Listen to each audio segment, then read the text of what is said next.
Daché. I am the Executive Director of the Government Blockchain Association, and I'm going to share with you some thoughts today on the impact of AI, blockchain, and quantum on financial services. So let's go. A little bit about me. I am the founder of the Government Blockchain Association. We were a meetup in 2016. 2017, we became an association. My background is in Army infantry and intelligence, government contracting. All right. So we're going to talk a little bit about, we're going to start off with paradigm shifts. This is, I actually am going to spend a lot of the topic talking about this. Really, what is AI, blockchain, and quantum, what does it really kind of mean? And paradigm shifts. How does the social and government response? We're going to look back in terms of some of the paradigm shifts in the past. We're going to look forward. We're going to talk a little bit about what the new paradigm is. We'll talk about financial debt DAOs, verifiable identity, tokenization, real-time risk compliance, quantum benefits and risks, and then resources. So let's talk about what a paradigm shift is. It's a fundamental change in the understanding of how things work, the people, the processes, the activities. It occurs when new ideas, technologies, or conditions replace established assumptions. It makes old systems, rules, or businesses less effective. And it changes the underlying framework of how we think about entities, activities, and outcomes. Let me give you an example. The guy who started Uber was waiting for a cab, and he was like, this is really taking too long. Why are we doing it this way? He's holding his hand up, trying to hail a ride. And so he tried to start Uber, but he got resistance from the powers that be and the system, right? The way it used to work, if you wanted to start a cab, is you'd have to go to the city and you'd have to buy a medallion. Those medallions cost between $1 and $1.5 million, depending on the city. And that was just ridiculous. So he said, listen, we have these new technologies, right? We have GIS information systems, we have peer-to-peer payments, and we have smartphones. Why are we doing it this way? So he essentially tried to start Uber, but they said, look, I'm sorry, you can't do it because the law says a hail-to-ride business has got to follow this medallion process. So he changed the rules, and he said, oh, this isn't a hail-a-ride business. This is a prearranged transportation network business. And in changing the rules, he was able to essentially look at the same thing from a whole new perspective because these new technologies allowed him to do it. And then what he did is he realized the best way into this was to go into markets, right? Create a mess because he would go into markets, the cab companies, the cab, not alliance, syndicate, right? Essentially would have a hard time. And then the government was forced to create new rules, right? If any of you guys are Star Trek fans, one of the movies where Captain Kirk had to pass his exam at the Fleet Academy, right, a test that nobody ever won, he basically won by going in there and reprogramming the computer. So a paradigm shift is that kind of thing, looking at an old problem from a completely new way because you've got the technologies that allow you to think differently about it. So when there are transformative technologies, the first thing we got to do is look at creating new legal and regulatory categories. Sometimes they blur the existing categories. The short-term response is new regulations. The long-term response is redesigning institutions, legal frameworks, public infrastructure, and the relationship between government, industry, and the citizens. So let's look back. These things have happened a couple times. This is not an exhaustive list, but the Industrial Revolution, right? When power, production, transportation, all kind of came together. It gave us an opportunity to do things in an entirely new way. But it caused new organizations. We now had labor unions, right? We now had labor laws. Tons of stuff like that. We had to deal with licensing. Modern mass democracy as a result of the information technologies and capabilities, the education and communication. Right? Globalization, right? Global shipping, supply chains, all that sort of stuff. And then the digital economy, right? Internet access, computers, and electronic transactions. The next one, the term that I coined just this morning, right, is the next one is the intelligent autonomous economy. And this is where I believe AI, blockchain, and quantum come together. They essentially enable us to collaborate, for collaboration, decision-making, exchange of value and agreements between humans, organizations, internet machines, or I'm sorry, intelligent machines, and autonomous systems. And they provide a safe, transparent, and trusted digital framework. So, is this essentially because of these technologies allowing us to look at old problems and old methods in entirely different ways? So what does that mean? It means that we can potentially have financial decentralized autonomous organizations. What this does is it reduces or eliminates the reliance on intermediaries. Now, do I have the questions at the bottom? Yeah, so it enables, we could essentially, rather than going to traditional banks or traditional bankers, right, these systems could essentially do lending and borrowing, payments and trading, right, custody and investments, and do all this through programmable, transparent, and autonomous systems. The first DAO, I don't know what year, Kyle, do you know what year the first DAO was? 2017, right? And then there was the DAO hack. So the first DAO was essentially a financial DAO like this, and members would put money into it. They would define the rules, and it was essentially an autonomous system. A little bit ahead of its time, it had a technical glitch. That technical glitch was eventually resolved. The SEC had to come in and redefine the rules, but that was sort of the first one like that.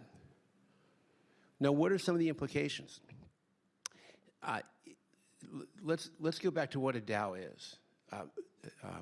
A DAO is a decentralized autonomous organization. What that means is you can take any business process and turn that into a smart contract. A smart contract essentially just automates transactions. Any business is a collection of business processes which you could turn into smart contracts. You pile them together and you can create a decentralized autonomous organization, which is what this is. It can move money, it can make decisions. All of that is done based on software and rules. Here are the challenges. If it's on a decentralized network, what jurisdiction is it in, right? If the United States wants to come against it, where is it located? It has no address. There's a lot of talk right now in terms of who do you hold accountable for something like that? The developers, whatever. Also, not only location jurisdiction. So, for example, are the laws enforceable in Virginia, in the United States, in Spain, in Guatemala, right? But within those governments, what agency? Is it the SEC? Is it the OCC? What agency? And we have to look at this whole framework, right? Does this create new asset classes, or do we even have to think about the concept of asset classes if those things still work in this new paradigm?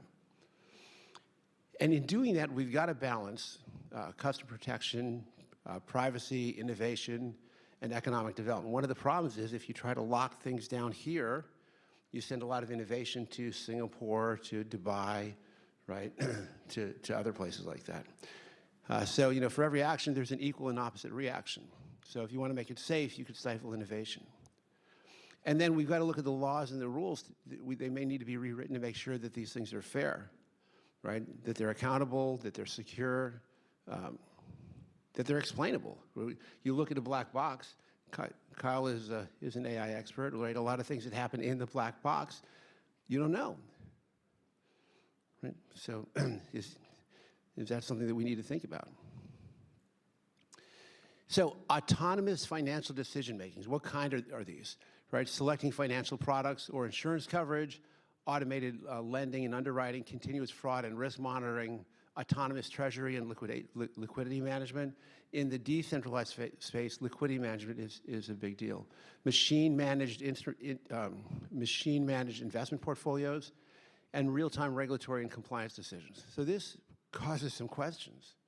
Does my computer need to become a money transfer business? Does it need to become a licensed broker? Can my computer go to jail? How do I identify my computer? Who's it? When I say computer, I'm using that for broader technology. We have no idea. And then we've got machine-to-machine payments. What happens when my TV pays my refrigerator? I don't know. I'm trying to think of what a good machine-to-machine example would be. But the helium network, I don't know if you guys are familiar with the helium network, so you have a lot of internet devices connected, and you've got different people using them. So that could be an example. But machines and autonomous systems exchange value directly without a human being involved.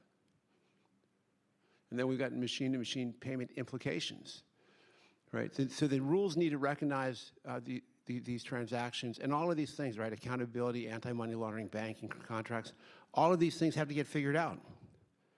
So, you know, our government's right now focusing on the Clarity Act, and I asked folks that were up here the other day from the Digital Chamber, what's next? Taxes is what they said. We got a lot of other things in addition to that we have to figure out. Programmable financial agreements, right? Insurance claims, trade financing. We could change it such that when a shipping company is insuring, when an insurance company is insuring a ship, when that ship travels in pirate-infested waters, it's more dangerous, right? The risk is higher. Insurance rates go up, right? We could have IoT devices in the ships so the ships can then plan their routes to make them the most safe to bring down their insurance costs. So all of these kinds of things are possible. And then we've got verifiable identity and authority. So there's a lot of work being done in the decentralized identity space. Some of you may know Dino Cataldo Dell'Accio. He is the deputy chief. He's a deputy chief executive of a $95 billion UN pension fund. They built an identity management solution for the fund so that all the pensioners essentially keep their identity information on their phone. Right? And now we have a lot of people are very concerned about identity, protecting their identity. Decentralized identity is a way to do that. But we've got to figure out how does that all work? And again, what are the laws and rules around those things? Tokenization. Now, this is a big topic. Estimates are it's between $2 to $14 trillion in assets could be tokenized. The market could reach $55 trillion by 2035. That's nearly half of the global stock market or global annual economic output. And it requires a potential redesign of core financial infrastructure, not just simply new asset classes, but rethinking the whole thing. I was listening to a talk by the president of the DTCC, right? The Depository Trust, DTCC, Depository Trust something Corporation. Anyway, that's the financial rails that all the trails that all the stock exchanges, the trades go on. They're launching a tokenization product, and they want to see the DTCC being the single-stop shop for all of that tokenization. Potentially half of the global stock market. It's a lot. And we could unlock this liquidity through fractional ownership, so we could take buildings. We could break the buildings up, have digital twins of it, break the building up, sell those things, and release a tremendous amount of liquidity that's locked up now in gold that's in the ground, all kinds of stuff. So huge opportunities there. And then in doing that, we could have continuous evaluation of these markets. So the digital assets can represent money, securities, deposits, real estates, commodities. Jiminy Cricket's pretty much everything. Valued continuously, traded automatically, used dynamically as collateral, right? Divided into smaller pieces, settled instantly, and managed by autonomous investment agents. So these three technologies have a huge impact on financial services. Real-time risk compliance and supervision.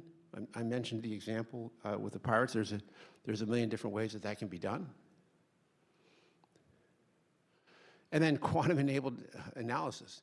So folks that have quantum capabilities can now do analysis, just like in healthcare. I don't know how much AI has a huge impact on healthcare advancements. Quantum is going to magnify it even more. The same thing in our financial analysis. Right? Speed that up to an incredible degree. Now, that bottom bullet there is we're going to give significantly comparative advantage to organizations that have access to quantum computing. So we got to figure out, well, how do we level the playing field? Security risks. The big issue right now is, what is it? It's hack now, decrypt later. So all of the bad actors, they're trying to recognize that they can't break the encryption right now, the SHA-256 and other stuff, but they're trying to get this stuff now so they can decrypt it once they have those capabilities. So it's there's a lot there. All right, so that's just some food for thought. I want to kind of give you an idea of all the ways that AI, blockchain, and quantum can impact financial services. Let's talk about some resources that you might have. The first thing is, Jiminy Crickets, come to our event. We have an event called the Future of Money, Governance, and Law. It'll be September and October. The focus this year is the impact of AI, blockchain, and quantum on financial services. It's in Washington, D.C. and in New York. But if you want to learn, we're going to spend a whole week talking about this. And then we're coming out with a report, the impact of AI, blockchain, and quantum on financial services. We've got several working groups working on this. It'll be out then. If you want to subscribe to the newsletter so you can be notified when it comes out, by all means, subscribe. And or join the Government Blockchain Association. We've got folks working on this sort of topic all the time, so we'd love to have you be a part of that. All right, and that's it. So that wraps me up. Any questions? Yay. I appreciate that. All right, well, oh, I'm sorry, that is not my contact information. That's the GBA website. Oh, well, if you go there, you can find me under the leadership. All right, thank you very much. Oh, yeah, your question, yeah.